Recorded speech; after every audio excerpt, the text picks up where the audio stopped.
छात्र जो है वो टंकी पे चढ़ गए हैं, जिनमें एक वियोला जाट है। तो मोहसिन खान जो है वो कोसिन खान, सॉरी माफ कीजिएगा, कोसिन खान वो है, वो टंकी पे चढ़ गए हैं। मांग सिर्फ इतनी है कि स्टूडेंट इलेक्शन, छात्र संघ चुनाव को बहाल किया जाए।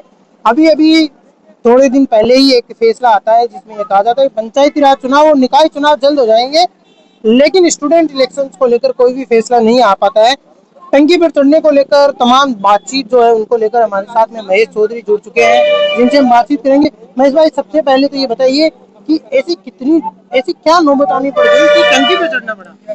देखिए, पिछले 15 दिन से राजस्थान विश्वविद्यालय के मुख्य द्वार पे तमाम एनएसयूआई के छात्र नेता, संगठन महाविद्यालयों के छात्र नेता लगातार छात्र संघ चुनाव की बहाली को लेकर आंदोलन कर रहे हैं। आपको बताया कि आए वर्ष लगभग जुलाई और छात्र संघ चुनाव की बहाली को लेकर प्रदेश और देश भर में आंदोलन कर रही है। ये तमाम वो छात्र हैं जो लगातार 15 दिन से विश्वविद्यालय के मुख्य द्वार पर वार्ता छात्र संघ चुनाव की मांग को लेकर, अपनी मांग को लेकर आंदोलन कर रहे थे। लेकिन 15 दिन में किसी प्रकार का सरकार का कोई नुमाइंदा, कोई डेलीगेशन इनसे वार्तालाप करने के लिए लिया था, तो छात्र विवश होकर, मजबूर होकर उन्हें ये कदम उठाना पड़ा। और आज अपनी मांगों को बनवाने के लिए राजस्थान विश्वविद्यालय के तमाम छात्री, ये तीनों छात्र अपनी मांग को लेकर टंकी पर चढ़े और सरकार से हम एक ही मांग कर रहे हैं कि छात्र चुनाव की बहाली का आदेश करें। लेकिन सरकार का कोई नुमाइंदा इनसे बात करने के लिए अभी तक यहाँ नहीं पहुंचा। लगातार छात्र संघ चुनाव की बात कर रही है एनएसयूआई, लेकिन एनएसयूआई के ही एक ब्रिगेड, यानी आप कह सकते हो कि कांग्रेस ने छात्र संघ चुनाव बहाल की जो है वो रोक लगा दी। और अब आप एनएसयूआई वाले, कांग्रेस वाले ही इसका विरोध बिल्कुल सही कह रहे हैं आप। जब 2022-23 का सेशन था छात्र संघ चुनाव की, 12 अगस्त को छात्र संघ चुनाव पर रोक ली। तत्कालीन मुख्यमंत्री अशोक गहलोत जी ने छात्र संघ चुनाव पे स्थगन लगाया, न कि उन्होंने कहा 70-2022, आपने वो लेटर देखना, 70-2022-23 का छात्र संघ चुनाव विधानसभा चुनाव के कारण और न्यू एजुकेशन पॉलिसी के कारण छात्र संघ चुनाव को 1 साल के लिए स्थगित किया जाता है। तब उसी समय तमाम एनएसयूआई के साथियों ने लगातार, मैंने खुद 11 दिन भूख हड़ताल करी।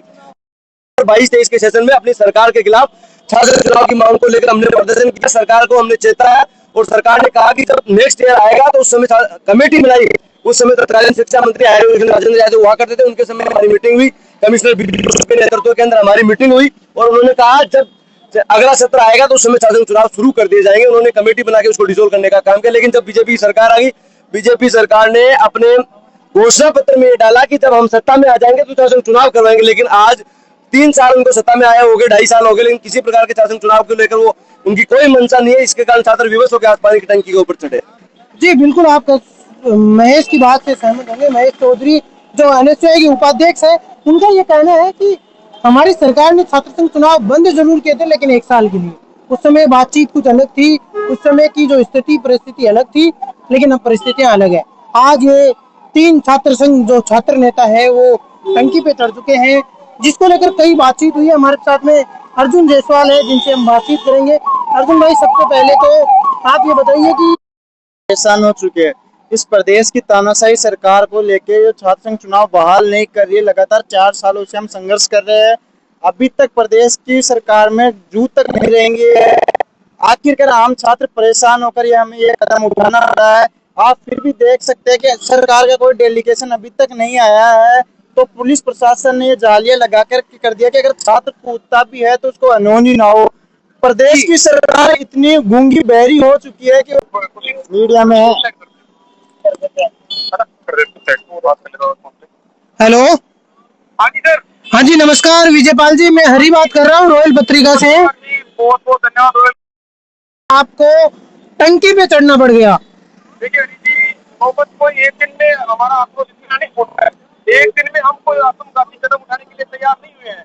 हमारा संघर्ष पिछले 4 साल का है। पिछले 4 साल से हम प्रदेश में छात्र संघ चुनाव बहाल करने की मांग कर रहे हैं, लेकिन ये सरकार गूंगी बहरी हो चुकी है। ना लेटर निकालती है, ना कुछ और करती है। यहाँ तक कि हाईकोर्ट ने ऑर्डर दिया था कि आप मार्च में छात्र संघ चुनाव का कैलेंडर जारी करोगे, लेकिन उन्होंने हाईकोर्ट के निर्णय की अवमानना करी। और तो अब छात्र पड़ता क्या न करेगा। हमने धरने किए, प्रदर्शन किए, लाठियां खाई, पुलिस का दमन झेला, मुकदमे खाए, जेल में रहे, हमने सारे काम कर लिए, भूख हड़ताल कर ली, हर तरीके से हमने सारे आंदोलन किए, लेकिन सरकार झुकने को तैयार नहीं है। तो इस सरकार को भी हम बताना चाहते हैं कि नौजवान भी किसी भी सूरत में आपके सामने झुकने को तैयार नहीं है, क्योंकि हम कोई गलत मांग नहीं, नाजायज मांग नहीं कर रहे। जब आप एमपी के इलेक्शन करा रहे हो, एमएलए के इलेक्शन करा रहे हो, पंचायती राज करा रहे हो, नगर निकाय करा रहे हो, तो छात्र संघ चुनाव भी रोकते हो। आपकी छात्रों से आपकी क्या दुश्मनी है? इसलिए हम इनके साथ आर पार की लड़ाई के मोड में है, छात्र संघ चुनाव बहाल करा के दम लेंगे। अच्छा, अगर सरकार ने आपकी बात नहीं मानी तो अगला कदम क्या होगा आपका? देखिए अभी हम यहाँ टंकी पे हैं, अब सरकार बात नहीं मानती है तो आत्मघाती कदम उठाने के लिए भी मजबूर करेगी तो हम उस हिसाब से देखेंगे। बाकी हम हर पार के मूड में हैं, हम टुकड़े के हिसाब से नहीं आए, हम ड्रामा करने नहीं आए 2 घंटे का यहाँ की आगे चले गए लाइमलाइट मिलके नहीं है। हम जेन्युइन छात्र हैं, हम 2020 से लगातार छात्र संघ चुनाव की तैयारी कर रहे हैं, लेकिन चुनाव नहीं हो रहे। हमने हमारा पूरा कैरियर दांव पे लगाया है, पूरे संसाधन खर्च किए हैं, जवानी कुर्बान। जी, बहुत बहुत धन्यवाद आपका विजयपाल जी रोयल पत्रिका के साथ जुड़ने के लिए। तो आप देख सकते हो कि किस प्रकार से छात्र नेता है वो नाराज है और उनका ये कहना है हमने अपनी जवानी बर्बाद कर दी है, तो हम हर हाल में ये छात्र संघ चुनाव है वो बहाल करवा के ही रहेंगे। मैं कैमरामैन रोहित के साथ जयपुर शहरी, धन्यवाद।